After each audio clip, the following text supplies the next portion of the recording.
Hey, what's up, guys? Big Time Collector 01 here, back at you with another action figure review. And today we'll be taking a look at the McFarlane Toys DC Multiverse Collector's Edition Batman from the Dark Knight Returns. This wave shipped out very fast. I'm surprised on how fast it shipped out. My, Adam West Batman wave still hasn't shipped out. I'm very, very frustrated with that. But hey, we got new figures to talk about here, so let's get to it and take a look at the packaging. You get the basic window box to see everything you can get in the package. You have McFarlane Collector Edition on the side here. Barcode at the bottom. These came in from the McFarlane Toys store. Number 21. Some really nice artwork on the back of Frank Miller's Batman. On the side you get Batman Battle Damage Blue. And not much more at the top. So let's get to it and crack this figure open. Before we take a look at the figure, let's take a closer look at his accessories. First comes with your basic DC Multiverse base. The DC logo is in silver this time, which is interesting. Then a trading card. Nice image of Frank Miller's art on the front. Got a bio on the back. Out of the packaging, he comes with these two hands. He comes with a right open hand and a left fist with the batarangs in the knuckles, which are really nice to see. I'm glad that they gave him some new interchangeable hands. It's always nice to have some new options. If you want, you can pop these out. And then you can put in these fisted hands. You also get a pair of gripping hands. That way he can hold the bat rope, which is included with the figure, which, it's always nice to have these options. We got these hands previously with the first version. And then out of the package, he comes with this, unmasked Bruce Wayne head. And that's not a nice looking Bruce Wayne. Oh, man. I love it, though, It's ugly. It's rugged. I like that. That's Frank Miller's artwork right there, and it looks great. I really do like all the detailing we get on this head. And it's a new head, so it's nice to see that we get a new head with this figure. But if you want, you can pop this off and replace it with this, masked head, which, again, looks great. It looks rugged. It looks beat. And I like the, the detailing with the black shading around the eyes and forehead. Another thing I really like about this head, it is new and different from the previous Dark Knight Returns head. So it's great that we have a newly sculpted head. Two newly sculpted heads, in fact. And then lastly, he comes with these two pieces. It makes, a light pole. Just plug this at the top right here, like so. Oh, you gotta match the shape. You gotta match the shape. Just plug it in like so. There you go. And then bam, you get this light post, which is, very iconically, known from the Dark Knight Returns comic books. It looks great. I really do like the inclusion of this. It looks awesome, and I love how big it is. And again, all these accessories definitely make this worthy of a collector's edition release. Now let's take a closer look at the figure. We already took a look at the heads. I have the masked head on there. But the rest of the figure is basically just a repaint of the first Dark Knight Returns Batman. But it's been a while since this figure's been released, and he's also very hard to get now. So it's great that we got a re-release of this figure with some battle damage in a different color scheme, which honestly I really like. I really do like the color scheme. I like the gray on the suit. It is like a borderline white, which I don't believe is accurate to the comics, but I really don't care. I just like how it looks. It looks nice. The colors, are bright, they're vibrant, but that wasn't the comic book. But again, I don't care. I like these colors. And then we get this battle damage deco. It is all painted on. It would have been nice if it were sculpted onto the figure. But again, I wasn't expecting this figure to get a whole new sculpt with the battle damage. But it does look good nonetheless. You get the scratches on the logo. You get some rips on the shoulders, on the leg. You get, some rips here. I like how we get a rip on the knee, which is just really cool. I do like how, we get something on the knee. This leg is completely fine. It would have been cool if we got like a cut here or something.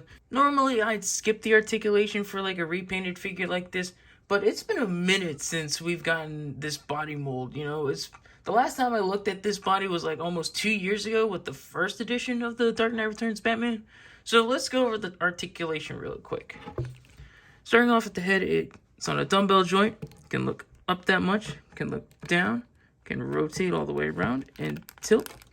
Shoulders move up that much, they move down, They rotate all the way around. Single jointed swivel elbows and McFarlane rest balls that rotate and hinge. And do be careful with these hinges. Out of the package, there's already like some stress marks on both sides, so just be careful with that, you know. And these are really stiff, so you don't want to break these. Torso can crunch forward, not so much. Can crunch back a little bit. Can rotate and pivot. The leg can kick forward that much. Can kick back some. You do get like really good upper thigh rotation, but you also get a thigh cut with this figure. Double jointed knees and McFarlane ankle balls that hinge down and up, rotate and pivot, and have toe articulation. Measuring out the Batman figure, he comes to around 7 inches tall, and the light post to its highest point comes to around 11. And here's this new Dark Knight Returns Batman. Next to the first Dark Knight Returns Batman, we have the black and gray one from the horse Build-A-Figure wave, and here he is next to the Carrie Robin as well.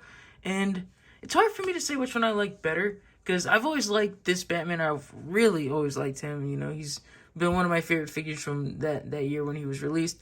But I gotta say, I think I like this one better. It's probably the head. I really like this new head, you know, with the, you know, not the exaggerated facial expression. And here's this new Batman next to the armored Batman from the Dark Knight Returns. And I did want to try a head swap with this one. So I don't have the head in the peg hole, because the peg came out of the head with this figure, with the head for the armored Batman. So I just have it resting there. But it actually looks pretty good, you know. He doesn't really have a neck, but to be honest, it doesn't look that bad. I think it looks good. And there's this new blue and gray battle damage Batman next to another new and gray battle damage Batman. We have the one from the Nightfall 2-pack. And I have to say, the battle damage, you know, both of them are just painted on. But I do like how much more we get with the new Nightfall one. And here's this new Batman up on the rotating base. And not to say this figure is pretty cool, but it is just a repaint. But I gotta say, this is a really good repaint. This is definitely a figure that is worthy of the collector's edition. Like, he comes with a lot of accessories. You know, he comes with, you know, 2 interchangeable heads, you know, that are both newly sculpted. 2 newly sculpted hands, you know, that come with the previous hands from the previous figure. And the, you know, bat rope as well. But he also comes with a light post. The light post. That is awesome. That is awesome. I like it when figures come with some diorama pieces. And I really think that makes this figure worth the $30 price point. I really do like it. I'm glad that they reissued this figure, because I know the original one was pretty hard to find. And it is still pretty hard to find today. And it's a great figure, so I'm glad that they reissued it. There is a platinum edition to this figure, like all collector's editions. There is platinums. The platinum for this one is, you know, it's much darker. The gray is much darker, borderline black. And the blues are much darker. But there's also no battle damage on the platinum. So if you don't want any battle damage, try and find that platinum edition. And I hope they do make a non-battle damage version, because, you know, the Dark Knight Returns suit in blue is another iconic look from Frank Miller. There's not much more I can say about this figure, because I really do like it. It is a good release. It's a good reissue of the first Dark Knight Returns Batman, and I really do like, you know, this new collector's edition wave. I think this new collector's edition wave really puts the value in for your $30 for each figure, with all these accessories that each figure are coming with. And I do like that a lot. You know, I didn't even mention this, but this figure and none of the other figures from this wave come with the freaking card stand. I am so happy about that. We don't have the card stands anymore. Instead, we get more accessories, and I'm all for it. I hope you guys enjoyed this review, because I really did enjoy this figure. If you did, leave a like, comment down below, and subscribe. And I'll catch you guys in the next one. See ya.